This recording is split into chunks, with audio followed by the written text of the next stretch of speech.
So hey, this is Mike from Helium Street, and today we're going to go through a couple different magnetic base applications. The first application that we're going to look at is going to be a horizontal application where you're putting a base similar to this onto a horizontal surface, and the next one was going to be a vertical application. So in the case of a vertical application, you'll be putting the magnetic base on the side, like for example on the side of a metal building or on some other metal surface on the side of a building. So to first start off, we're going to talk about the horizontal application. You can see we have this rack magnetic base, and in this situation we're a little bit bound to this specific model because this is the only one that we know of, at least that's on the market right now, that has the N-type connection on it. So this has a female N-type connection on the inside here. You can see that that's the female part. And so in this case, the lightning arrestor would be applied directly to the top of this, and then on top of the spark or the lightning arrestor, then the 8 dBi antenna then would attach into the top of it.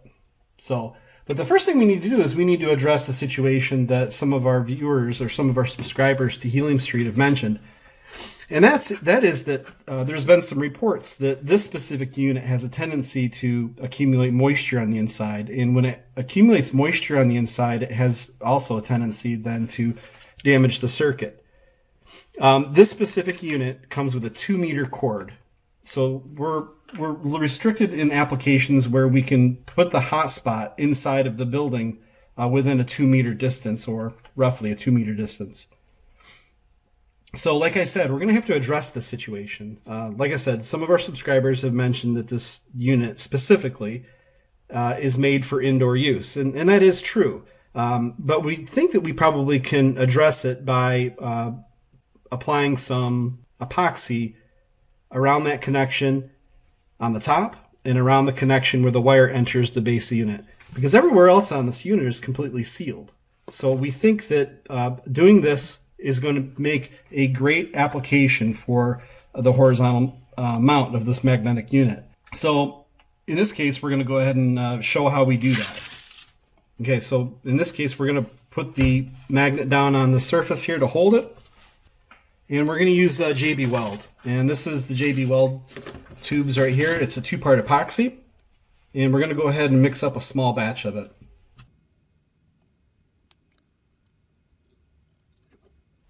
So the proper method here is to mix up 2 equal parts of this epoxy. It's the part A and the part B. Now, one of the big reasons why we're taking these extra steps to seal up this unit is because, like I said, this is really one of the only magnetic mounts that we found that has the N-type connection on the top. Plus, this unit is roughly $10, so it's a really good deal for what you actually get.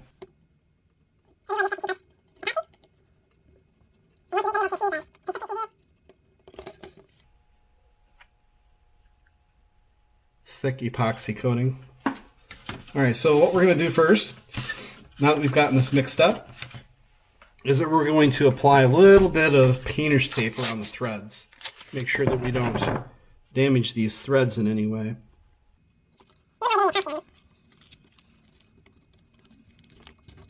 Okay, now that we've got the threads covered up, now we're going to take the epoxy and we're going to put a thin layer all around the outside so that it seals between the fitting and the black base.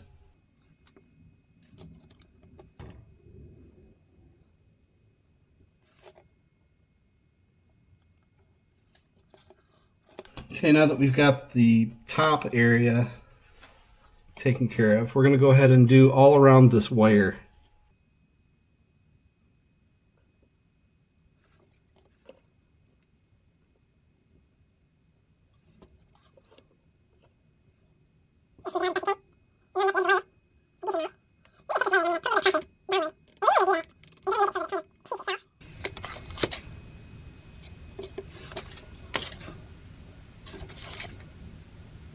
Alright, so now that we've had a chance to let the JB Weld set up, it's actually gone for 24 hours, and now we just want to go ahead and put a finishing coat on this, and what we're going to use for that is we're going to use this Plastidip, which is a multi-purpose rubber coating, and we'll go ahead and brush that on and give it a final coat.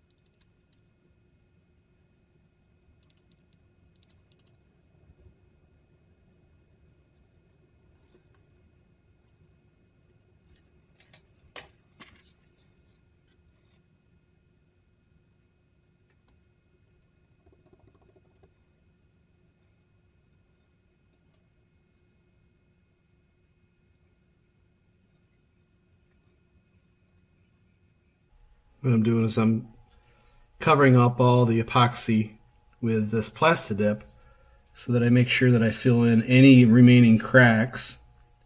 It's probably not completely necessary, but you know, I feel like it's going to be better for this unit. I'm not completely sure about what the UV property or resistance properties are of the JB Weld. And I guess nor am I really that sure of the Plastidip either. I think that together we're going to get more time out of this unit, out of this magnetic base, that we would have maybe not gotten had we not done this. So I'm comfortable with doing it. It was an extra, $6, I think, to do it. And I think all these extra little steps with this project are, in some cases, maybe just extra cost, but given the amount of potential return and I guess the inverse of that, which is a potential loss if your unit goes down over time, that these extra steps are going to pay for themselves, even if it's only for a few extra days of uptime. It would be worth it. Because that's what we're trying to do, is we're trying to prevent downtime.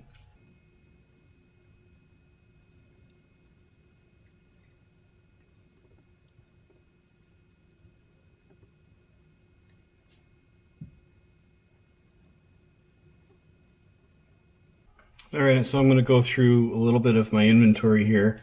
I have a number of different types of lightning arresters here. This one happens to be, if you look at it close, this is a lightning arrestor that has a gas tube incorporated into it. I'm not going to take that out. But on one end it has a female connection and an N-type female connection, and you can tell it's a female connection. If I get it up close there, you can see that that it has, although it does have a kind of a protruding piece of copper material in there, that copper material has a small hole in it. And so I say copper, it's a conductive material. It's whatever the interior of the core is on this.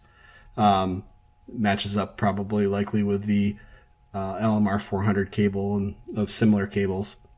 So on one end it has that connection, and then the other end it has the same connection. Now you'll notice that the threading is a little bit different on both ends. This end, the threading only goes on a little ways, and this end is designed more for mechanical purposes. And I'll explain what I mean by that here in just a second. But basically, both ends have the female connection on this specific lightning arrestor.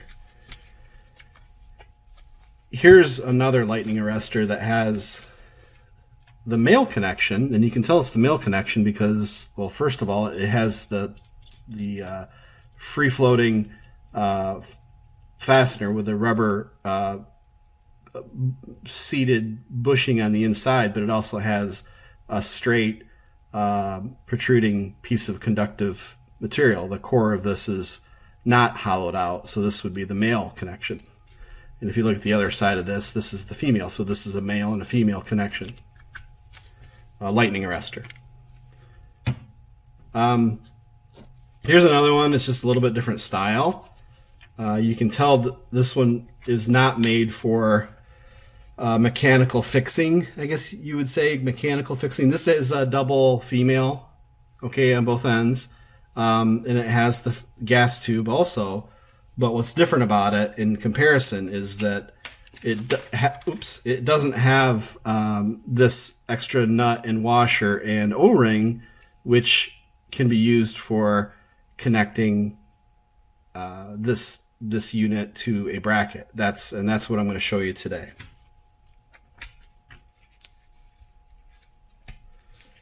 So we've talked a lot about the magnetic bases that we want to continue to explore because it's a really great application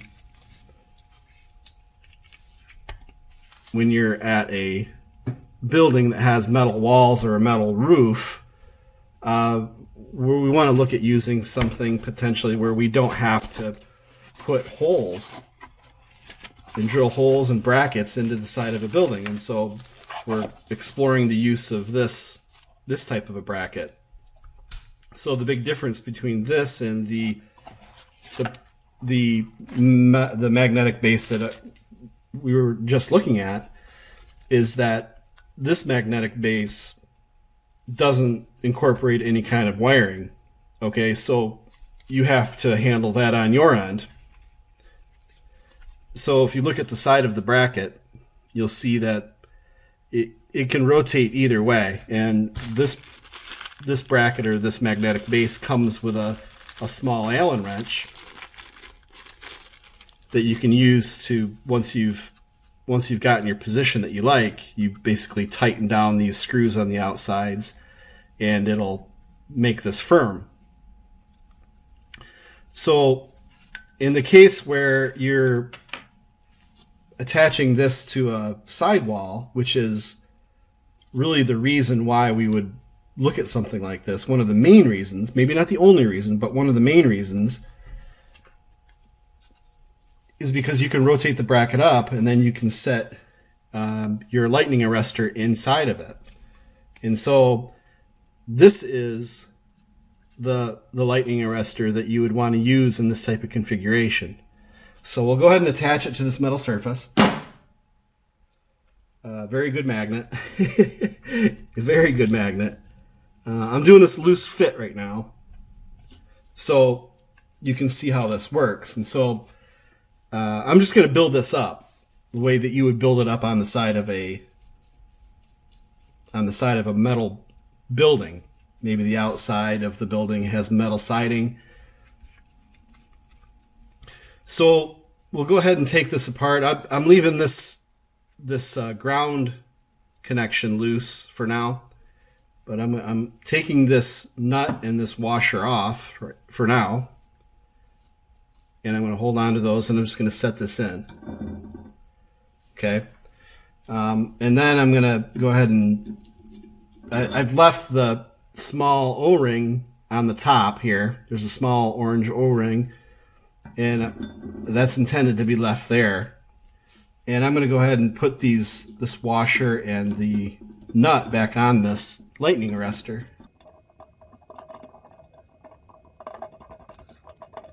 I'm not going to tighten it down completely, but I am going to snug it down for the purposes of this demonstration. Now we're getting a little further along here. So now what we'll do is I'm going to keep that on the outside for now so that we can see what we're doing. But you may choose to change your orientation depending on where you want that ground wire to go. Maybe over and then down to your proper ground rod, or you go over and into a building, or you need to make a drip loop before you go into the building. There's a number of different configurations for how the ground is going to work on this, but I'm not going to get into a lot of detail on that right now. I just want to make sure that it's understood that this is the connection that you're grounding this system. Okay. So the next step would be to show you how the wire connection would then fit up to this. Okay, well, this is pretty obvious that it's not a LMR 400. This is the type of antenna feeder line that comes with the rack antenna when you upgrade your wire. This one happens to be a 1.5 meter long cable, and it has the N-type connection at the end.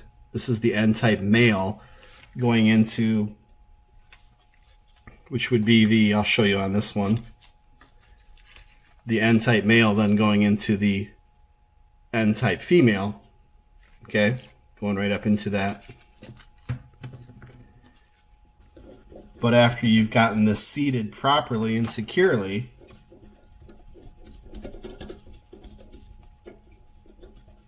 you then follow it up with a vulcanized type tape.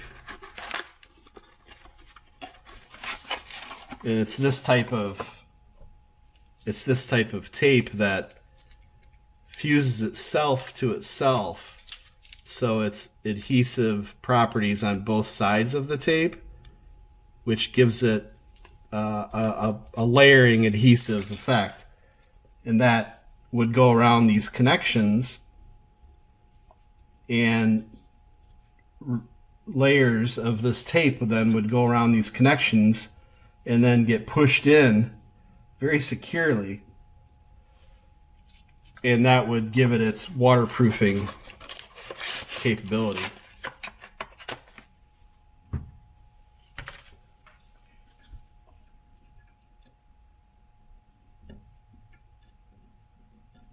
We'll go ahead and snug these up. Not really verified that this is plumb yet, but you could certainly do that in the field when you do your installation. There we go. That's super stable. It won't even, now that I have these tightened down with these lock washers, this is very tight. It's a very tight fit. Now, these are all still loose fit, but this is for demonstration. So now I'll take this cap off. And then I'll take my 8 dBi antenna, remove the cap, of course. And you'll see on the inside of this connection is the male, and on the top of this is the female. And very quite simply, you install this.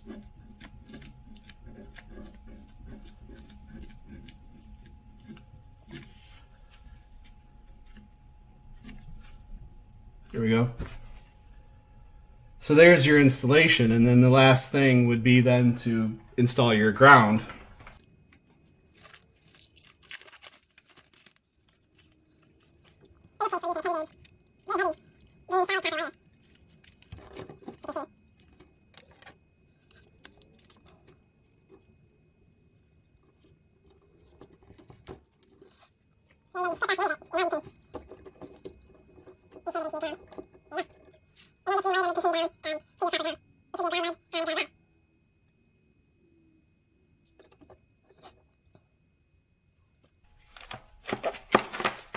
Now this tape then would also go around this part of the assembly and continue around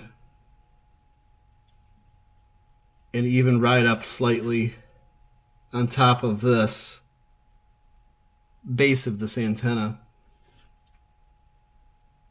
This is your assembly that you could use on a metal building. So now that we have the magnetic base completely sealed up with the JB Weld and the Plastidip, should have a completely sealed unit now. At least theoretically we should. We're going to go ahead and we're going to cap off the top surface of this, and this is a flat surface for the N-type connection. And so for that we're going to use this simple little connector and it's a cap for the connector that we're just going to go ahead and screw on. As you can see, it has a small rubber seal on the inside, and what we're trying to do is we're trying to simulate this, but I don't want to. But for the purposes of this demonstration, I don't want to submerge this in water unnecessarily, because this is really more of a test. So we're going to seal off this top surface with this cap to simulate as if we had this top surface, because we're really trying to prove that we were able to seal off that surface where the wire enters into the magnetic base and where this N-type connection goes into the top of the metal base, where there is a small seam around that edge. And then for the bottom of the unit itself also, to make sure that that's sealed. So we're going to go ahead and attach this metal cap. And we're going to tighten it down nice and snug. Okay. And we're going to move this out of the way. And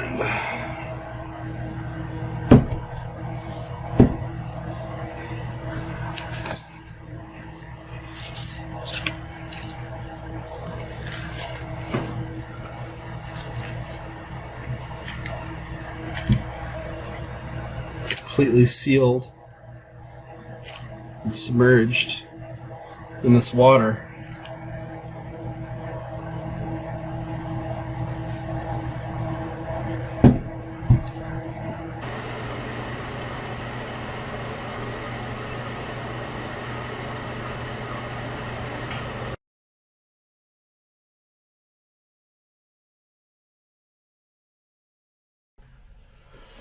We've been in the water now for 48 hours, and I would say that's sufficient to determine whether or not this unit has any leaking at all.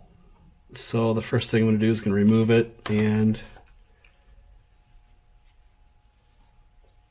we'll dry it off so that we could thoroughly evaluate it.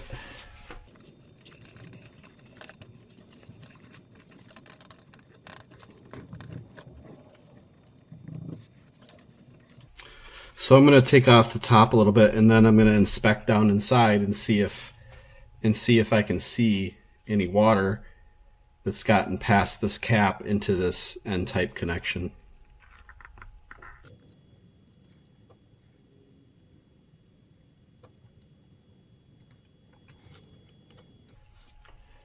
Yeah, it's completely dry inside here, so that's good. That's a good sign. So to inspect this unit, what we're going to do is we're going to cut the back off of it.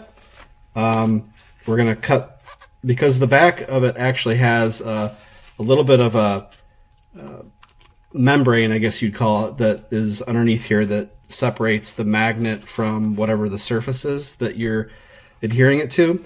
And so I'm going to cut this back off, and we'll go ahead and inspect the inside of this unit for water intrusion. So I'm going to keep it on top of this towel.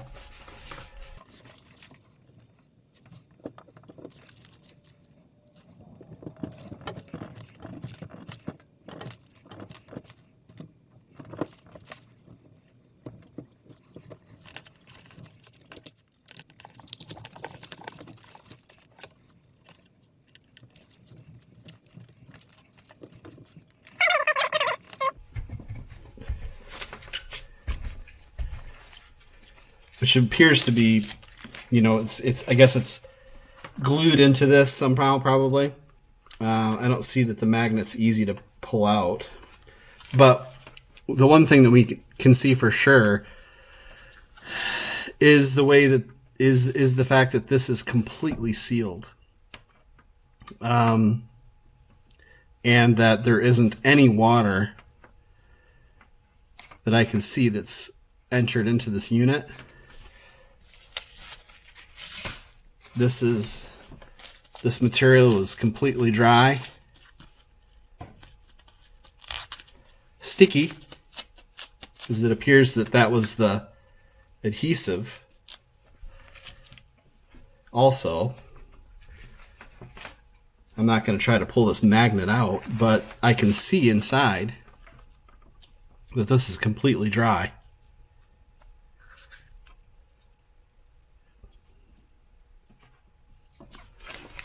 So it appears that between the JB Weld and the Plastidip, first applying the JB Weld around these surfaces to, I guess the main point here is that it resists this from flexing at all, and it really fuses this in. And I think that the added epoxy around this surface as well, the JB Weld underneath here, made it a much more stable connection, but also again eliminates any potential for flex, because when this gets assembled in the field, the intent here is that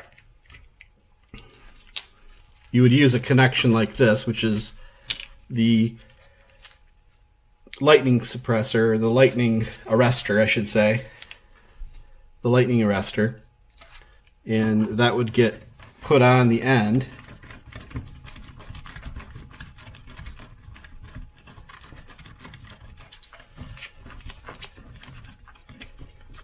Okay, it would get put on the end and really tightened up completely. And then on top of this, so basically you would take this and you would snug it down a little bit.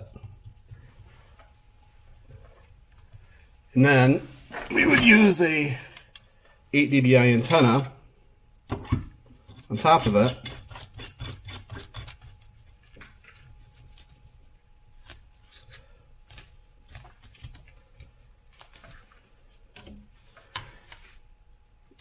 This would be the ground wire that would come down.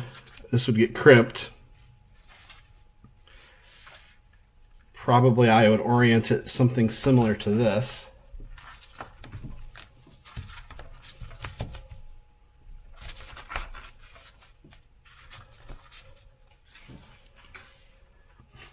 And then we would seal up our connections, which we would do the exact same thing over here.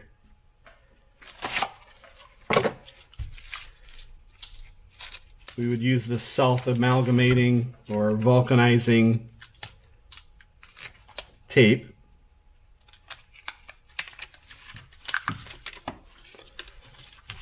And I would start up here on the surface and wrap all the way around, probably separate it from here.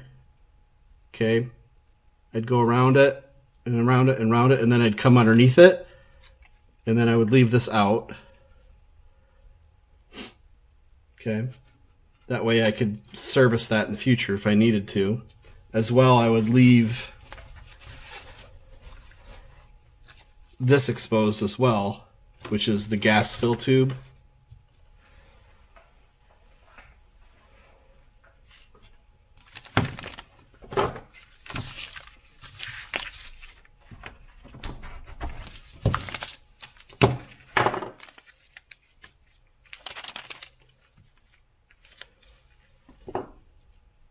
So I just go just above it. It's really stretchy.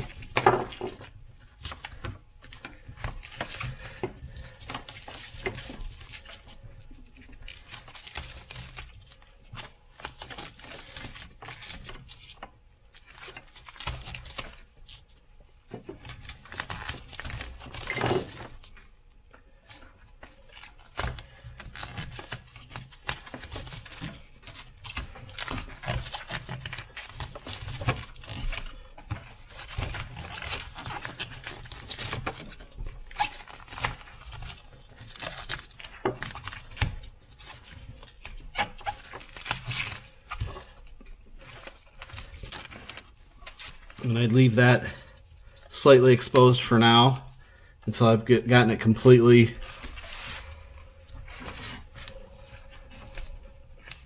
crimped on and screwed in.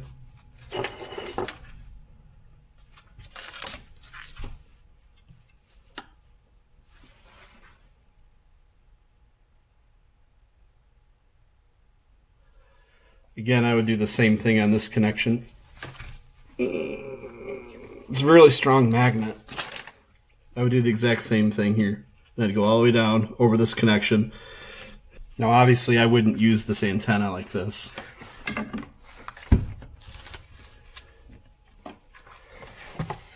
I'm going to throw this away.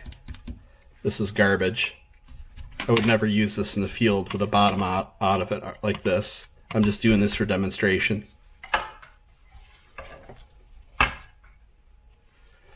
I'd use a brand new one.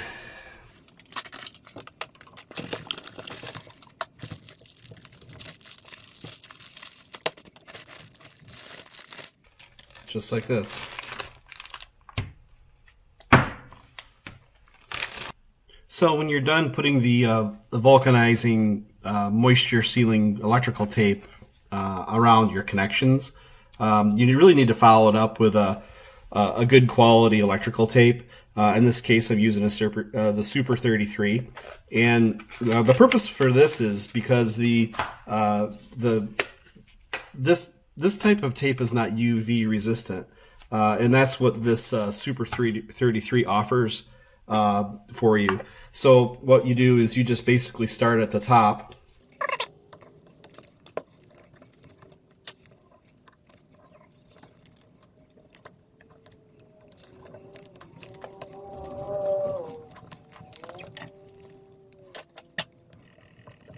Yeah, so you could probably do a little bit of a neater job than I did here, but the goal here is that you're able to cover up all of the vulcanizing tape so that the sunlight doesn't interact with it. So we really feel like these two magnetic bases really satisfy a need out there for easy installation. So if you'd like to get more information about all the parts that we use to put these assemblies together, go ahead and visit heliumstreet.com. Well, and if you got something out of this video, why don't you go ahead and give us a like and a share. It really helps out our channel quite a bit when we get that type of feedback. And if you'd like to see more content just like this, go ahead and click that subscribe button, and we'll make sure you get notified whenever new information is posted.